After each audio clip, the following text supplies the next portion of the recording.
Welcome to Good Morning Girls. Today we'll be showing a presentation on healthcare, obesity, and poverty. I'm Jamie. I'm Tana Cipher. And I'm Kyle Nakama. We chose these specific topics because each of us cares about having good health and a good well-being for ourselves and our loved ones. We also feel like we can all relate to these topics. Let's start off with a healthcare discussion about how poverty and obesity can easily be affected by an individual's healthcare situation. I think that is a great idea. I actually got the pleasure of having lunch with someone this past weekend who knows a lot about healthcare and poverty, especially in the Kentucky area. Yes, I am talking about the governor of Kentucky, Mr. Steve Beshear. Beshear actually had a segment in the New York Times supporting the Affordable Care Act, also known as Obamacare. Now, I happen to know that I have some Kentucky voters in the audience today who will back Mr. Beshear up, right?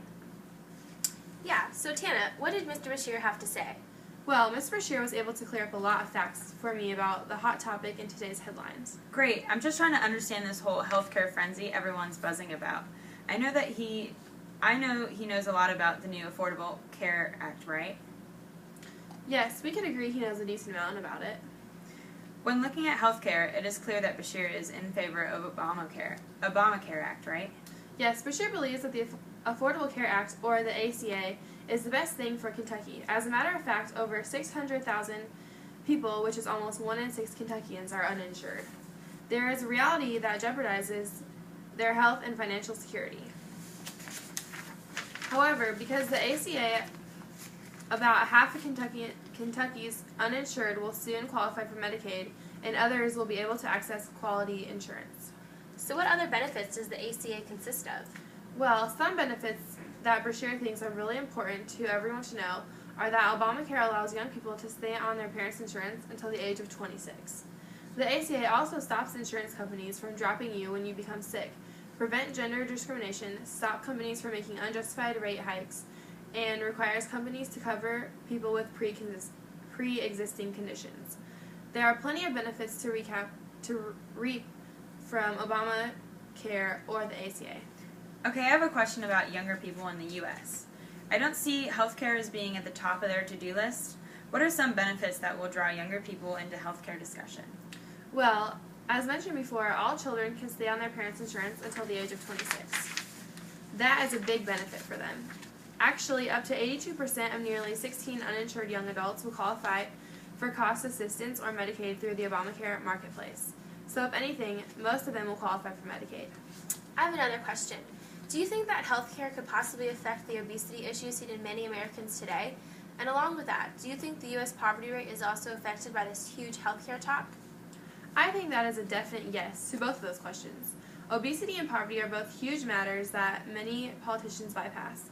Looking at Kentucky specifically, we are ranked the lowest in almost every health category from smoking to cancer deaths to cardiovascular and cardiac heart disease to diabetes.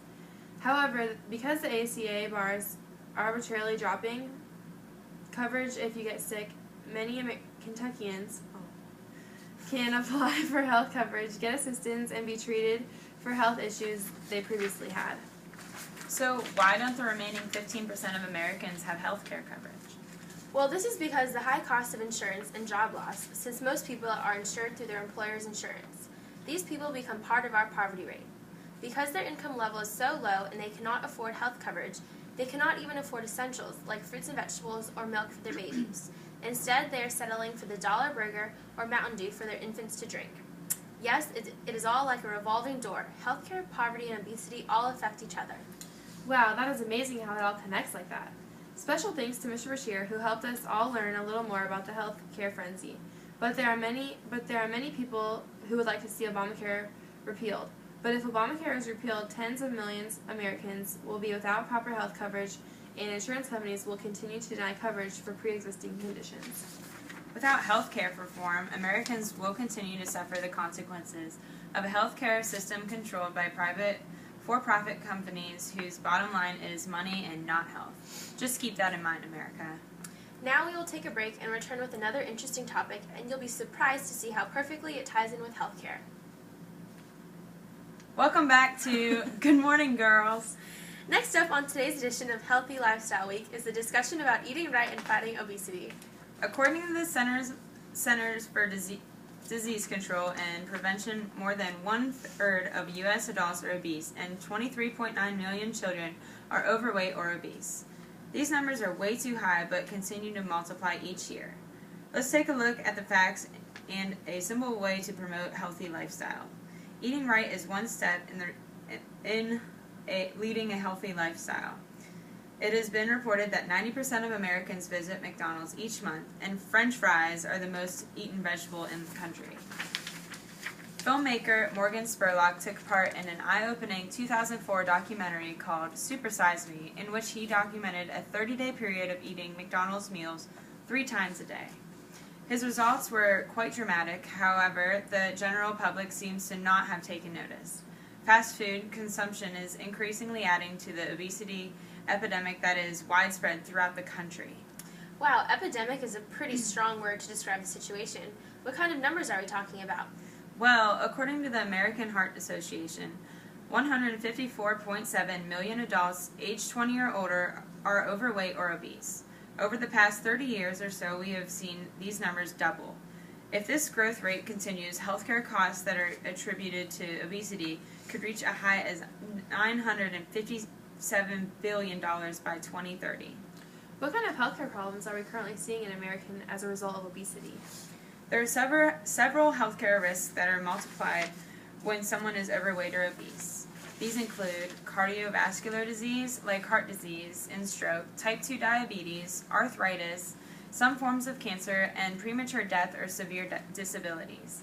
If people don't start changing their habits and lifestyles, obesity is on track to surpass smoking as #1 cause of preventable death in America. This is an area where we can make a difference and see concrete changes in how people live their lives. Why do you think so many people continue to eat unhealthy foods when we know that they are so bad for us? One major issue is actually overeating. The typical serving size in America is drastically bigger than servings in other countries, and it has significantly grown over the past few decades. As a whole, society has created a set of standards that makes it more difficult to portion control, and people have a tendency of wanting to finish their plate at dinner.